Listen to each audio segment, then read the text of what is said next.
Hello everyone. Last video में हमने देखा था हम किस तरीके से क्रिएट डेटाबेस कमांड का यूज़ करके माई एसक्यूएल वर्कबेंच में डेटाबेस क्रिएट करते हैं। शो डेटाबेसेस कमांड का यूज़ करके एग्जिस्टिंग डेटाबेसेस चेक करते हैं। कोई डेटाबेस कंफ्यूजन है उसके नेम रिलेटेड तो इफ नॉट एग्जिस्ट कमांड का यूज़ करके उसे क्रिएट किया जाता है। और सेम डेटाबेस या फिर कोई और डेटाबेस अगर हमें डिलीट ड्रॉप करना है सिस्टम से तो drop database if exist command से ड्रॉप किया जाता है। ओके, नाउ हम क्रिएट करेंगे एक टेबल सिस्टम में। ओके, जो टेबल के लिए आप देख पाओगे किस तरीके से टेबल क्रिएट होता है। क्रिएट टेबल एसक्यूएल स्टेटमेंट है, एक फंक्शन है, स्टैटिक रहेगा। देन टेबल का नाम ब्रैकेट ओपन, उसके अंदर कॉलम 1 और कॉलम 2 कॉलम 3 दिए। ओके, तो ये क्या हो गए, उस टेबल के आने वाले जो हमें इंसर्ट करने या फिर जो हमें कॉलम्स डिफाइन करने हैं उनके एंट्रीज। उसके बाद में data type constant. Data type constant के लिए अभी थोड़ा टेंशन मत लो क्योंकि डेटा टाइप के लिए हम एक अलग ही वीडियो बनाएंगे सेपरेट, और कॉन्स्टेंट के लिए भी एक सेपरेट वीडियो रहेगा। सो उसे हम अच्छे से ब्रेक डाउन करने वाले हैं। बट फिलहाल के लिए इतना ही समझ लो कि डेटा टाइप मतलब वो चीज जो वैलिडेट करेगी, डिफाइन करेगी उस कॉलम की एंट्रीज। अभी जितना समझ पाओगे उतना ठीक है, हम इस पर सेपरेट वीडियो बनाने वाले हैं। एग्जाम्पल देखते हैं। Create table employee details bracket open, then employee ID, ये कॉलम का नाम हो गया।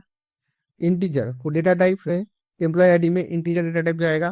बाद में मैंने not null, auto increment, primary key, then semicolon, ये तीन कांस्टेंट दिए हैं। इनका मतलब क्या हो गया, एम्प्लॉय आईडी कॉलम में कोई भी वैल्यू नॉट नल नहीं रहेगी, मतलब ब्लैंक नहीं रहेगी। एम्प्लॉय आईडी कॉलम में ऑटो इंक्रीमेंट होगा, मतलब 1 2 3 ऑटोमेटिक एड ऑन होके आएगा। अगर पहली वैल्यू 1000 गई तो दूसरी वैल्यू ऑटोमेटिक 1001 बन के आएगी, ऑटो इंक्रीमेंट होगी एम्प्लॉय आईडी की वैल्यू। तीसरा दिया है प्राइमरी की। प्राइमरी की मतलब क्या, उसमें जो भी वैल्यू रहेगी वो अपने आप को यूनिकली रिप्रेजेंट करेगी। कोई भी एम्प्लॉय आईडी सेम टाइप का रह नहीं सकता। 1001 दो बार आएगा ही नहीं। किसी बंदे का नाम सेम हो सकता है लेकिन एम्प्लॉय आईडी हर एक का अलग अलग होता है, तो ये यूनिक आइडेंटिटी रहेगी, तो इसलिए इसको प्राइमरी की डिफाइन किया है। ये सारे कॉन्स्टेंट हो गए, हम उसके बारे में करेंगे डिस्कस, अच्छे से ब्रेक डाउन करेंगे उसको। देन दूसरा कॉलम मैंने डिफाइन किया है नेम। डेटा टाइप क्या है उसका, वेर कैर, ब्रैकेट में लिखा है 50। देन मैंने लिखा है नॉट नल।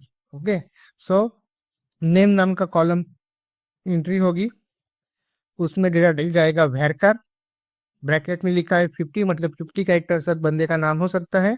नॉट नल मतलब नेम कॉलम भी मुझे ब्लैंक नहीं चाहिए। ओके, तो ये कंप्लीट सिंटैक्स है। इस तरीके से डेटाबेस में टेबल क्रिएट किया जाता है। बनाया हुआ टेबल किस तरीके से फेच होगा, सिलेक्ट ऑल फ्रॉम टेबल का नाम। सिलेक्ट क्या हो गया, एसक्यूएल स्टेटमेंट, स्टार दिया है मतलब रिप्रेजेंट करता है all values, all details, from कहाँ से, टेबल का नाम एम्प्लॉय डिटेल। ओके, तो इस तरीके से हमें जो भी वैल्यूज, जो भी टेबल फेच करना है सिस्टम से, उसके लिए कमांड यूज होगी सिलेक्ट ऑल फ्रॉम टेबल का नाम। इसे हम प्रैक्टिकली करके देखते हैं। एक टेबल क्रिएट करते हैं सिस्टम में। मैं आपको एक कंप्लीट एसक्यूएल फाइल जो भी हम कोड लिख रहे हैं वो डिस्क्रिप्शन में दे दूंगा, with description of every command, ये कमांड क्यों है, उसका यूज क्या होता है, तो आपको इससे काफी हेल्प होगी। एक टेबल क्रिएट करते हैं। हमने ऑलरेडी डेटाबेस एजेंट क्रिएट किया है। एक काम करेंगे, अभी आप यहाँ पे लेफ्ट साइड में अच्छे से देखो, कोई भी डेटाबेस हाईलाइटेड नहीं है, बोल्ड में नहीं है, मतलब किसी भी डेटाबेस के अंदर हम काम नहीं कर रहे। जैसे अभी हमने डेटाबेस एजेंट क्रिएट किया है, अगर मुझे उसके अंदर काम करना है तो मैं लिखूंगा use agent semicolon, very select, execute. Schemas को रिफ्रेश कीजिए, एजेंट सबसे ऊपर पॉपुलेट हो गया, हाईलाइटेड होके आया। इसका मतलब ये होता है करंटली एजेंट नाम के डेटाबेस के अंदर है और उस पर काम कर रहे हैं। Okay, now create square statement static रहेगा। क्या करना है, टेबल क्रिएट करना है। टेबल का नाम लिखेंगे एजेंट इन्फो, आई को कैपिटल लगता हूँ, create agent info bracket open.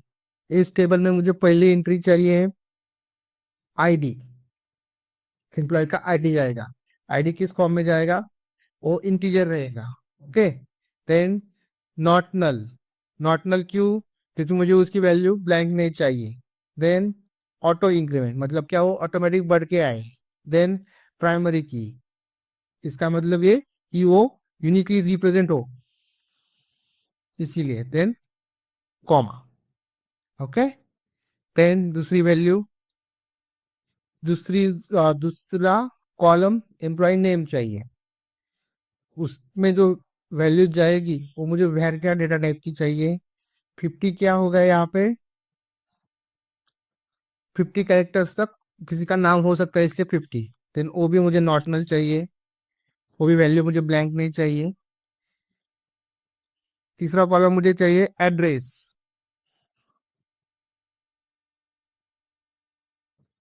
Address में उसका डेटा टाइप रहेगा varchar। किसी का एड्रेस कितने कैरेक्टर्स तक रह सकता है? 300। देन वो भी मुझे नॉट चाहिए, वो भी वैल्यू मुझे ब्लैंक नहीं चाहिए। देन मुझे सिटी चाहिए। सिटी किस में रहती है? varchar में, पुणे, मुंबई। कितने डिजिट तक रह सकती है? 50 डिजिट तक। कुछ सिटीज का नाम थोड़ा लॉन्ग होता है, नॉट नल। देन यहाँ पे क्या गड़बड़ी की? varchar। Okay, now age. Age किस में रहेगा? इंटीजर में, नॉट नल।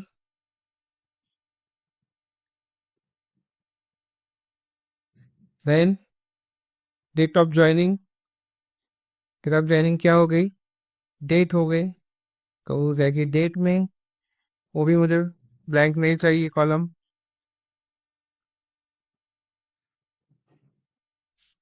ओके, देन मुझे चाहिए डिजिग्नेशन।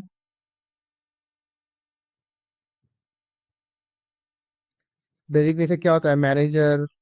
तो वो क्या हो गया? कैरेक्टर्स हो गए, तो varchar में चाहिए 50 कैरेक्टर्स तक चाहिए। वहाँ की वैल्यू भी मुझे नॉट नल चाहिए। देन सैलरी, डेसिमल, इसको ठीक से समझ के लेते हैं। सैलरी डेसिमल में एंट्री होगी। ओके, तो डेसिमल रहेगा 15,2 ब्रैकेट में लिखा है मैंने, और not null. Then mobile number, mobile मैं varchar में डाल रहा हूँ। मोबाइल तो इंटीजर में होता है ना, 9284 टाइप, बट मैं varchar में क्यों लिख रहा हूँ? ये आपके लिए एक क्वेश्चन हो गया, असाइनमेंट समझिए इसको। इसका आंसर ढूंढिए आप, मैं आपको नेक्स्ट वीडियो में बताऊंगा कि मोबाइल varchar में क्यों लिया है। वो तो इंटीजर वैल्यू तो इंटीजर में होनी चाहिए थी। ओके, हमने टेबल क्रिएट कर दिया है, हर एक कॉलम का नाम इंसर्ट कर दिया है, उसमें कौन सा डेटा टाइप रहेगा वो मेंशन कर दिया है, कांस्टेंट क्या रहेगा वो मेंशन कर दिया है। अब एक काम करेंगे, इसको सिलेक्ट करेंगे, देन क्वेरी रन करेंगे। सक्सेसफुली रन हो गई है, टेबल क्रिएट हो गया है। देखते हैं टेबल किस तरीके से क्रिएट हुआ है। उसके लिए क्या था? टेबल फेस करने के लिए हम इसको स्टेटमेंट सिलेक्ट ऑल फ्रॉम, इससे क्या होगा? सारी डिटेल्स आएगी। कहाँ से? टेबल का नाम agent info, query select, semicolon, query select, execute. आप देख पा रहे हो टेबल क्रिएट हो गया। कॉलम्स आईडी है, एम्प्लॉय नेम है, एड्रेस है, सिटी है, एज है, डेट ऑफ ज्वाइनिंग है, डेजिग्नेशन है, सैलरी है, मोबाइल है। तो सारे कॉलम्स क्रिएट हो गए। उनमें वैल्यूज नल है क्योंकि अभी तक हमने कुछ इंसर्ट नहीं किया है। ओके, ओके, सो गाइज आज के वीडियो को ये पे एंड करते हैं। Thanks for watching. Please don't forget to like, comment, share and subscribe. मिलते हैं नेक्स्ट वीडियो में।